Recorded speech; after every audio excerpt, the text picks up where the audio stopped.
I remember, traveling all over.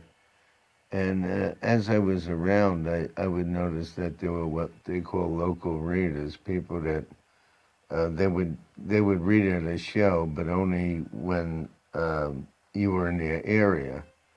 And the psychic fairs that I was working at, there would be 30 psychics out in the middle of a mall, a shopping mall, and each one did something different. There would be a crystal ball reader, there would be a tarot card reader, somebody did numerology, other people would do rune stones or astrology. One lady was reading flowers.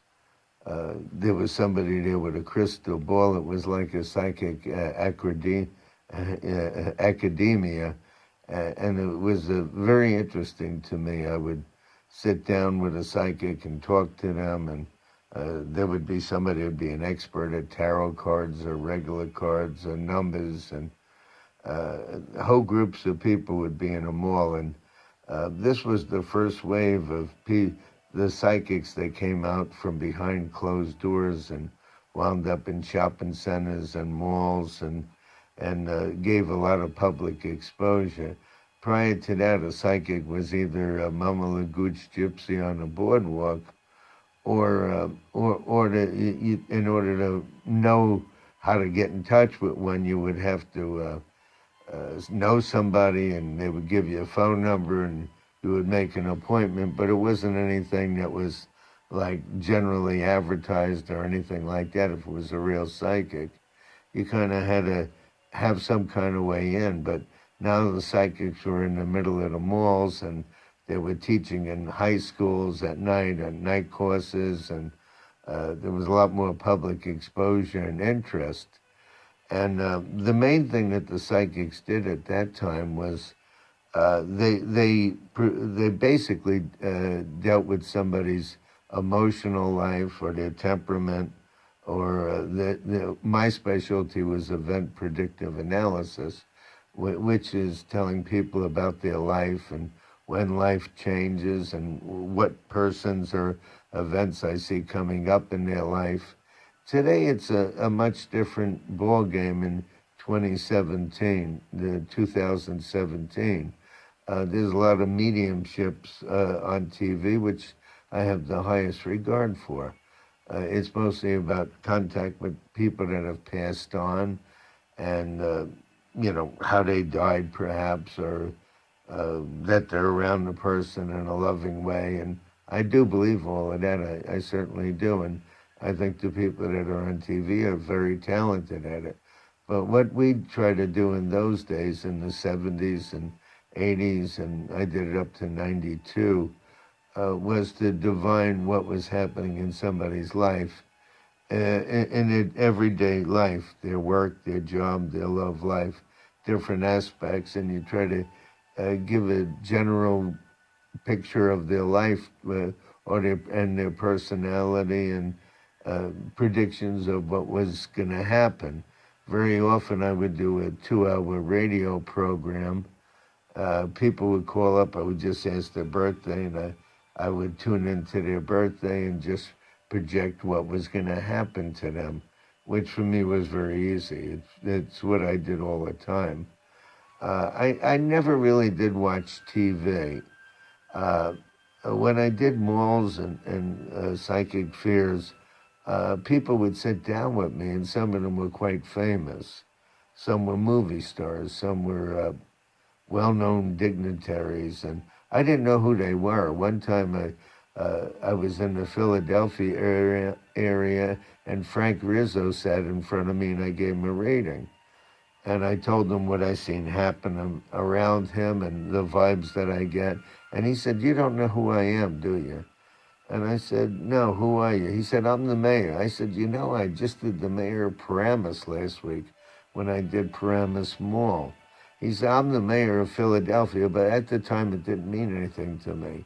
I met wall-to-wall people every day, and I'm not belittling them, but some of them were movie stars and things. I didn't even know who they were.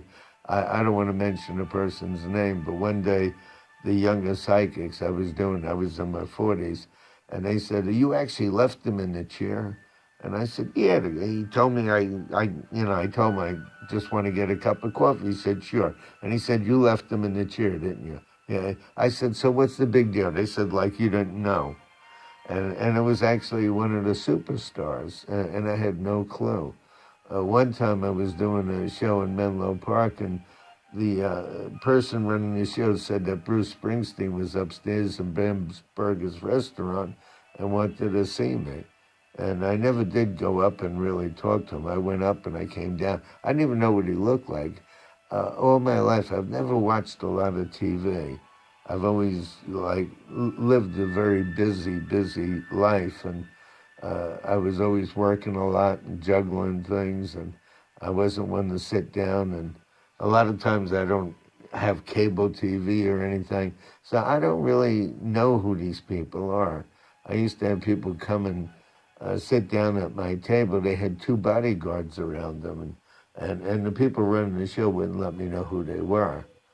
I got involved with kidnapping cases and murder cases, and people would ask me questions, and I would just strictly go on vibes. And I did numerology, I did palmistry, I did handwriting, I did the kai chi, I did astronumerology.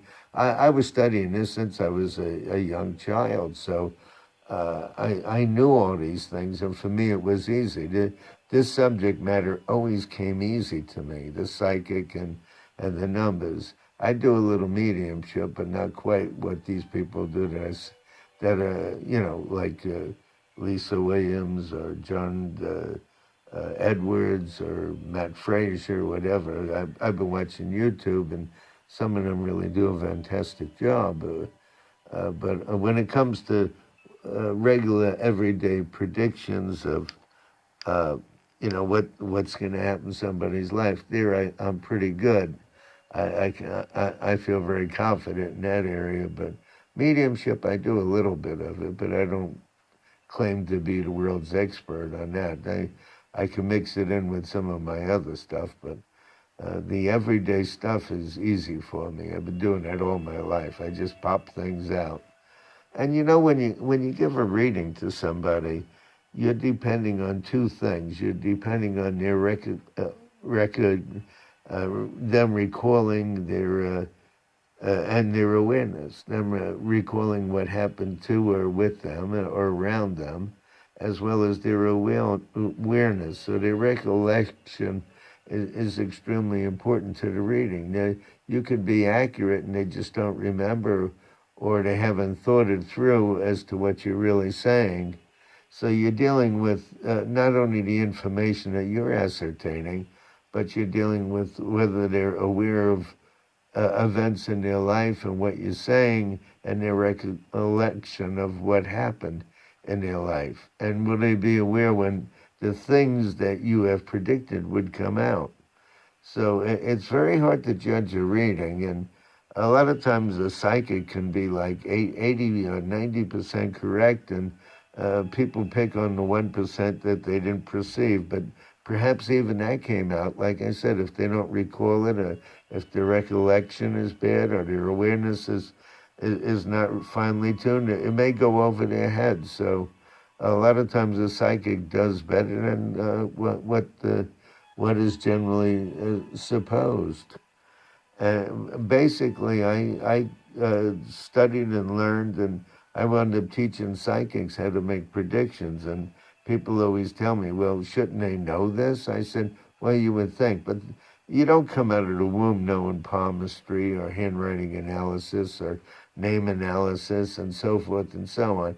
I picked up these skills by studying over a lifetime. So I started making classes on the internet because I was teaching at Rowan College. I was teaching on the weekends, and I offered free courses, and I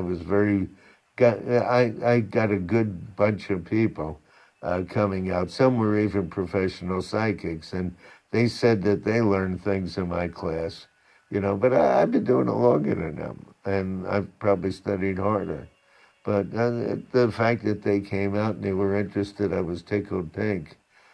because you want to be needed, you want to be of use to people.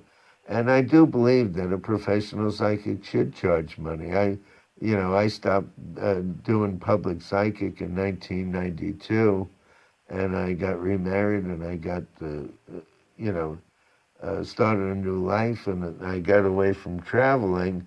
And I do a lot of free work. I muscular dystrophy things, free magic shows for hospitals like the Bora Hospital.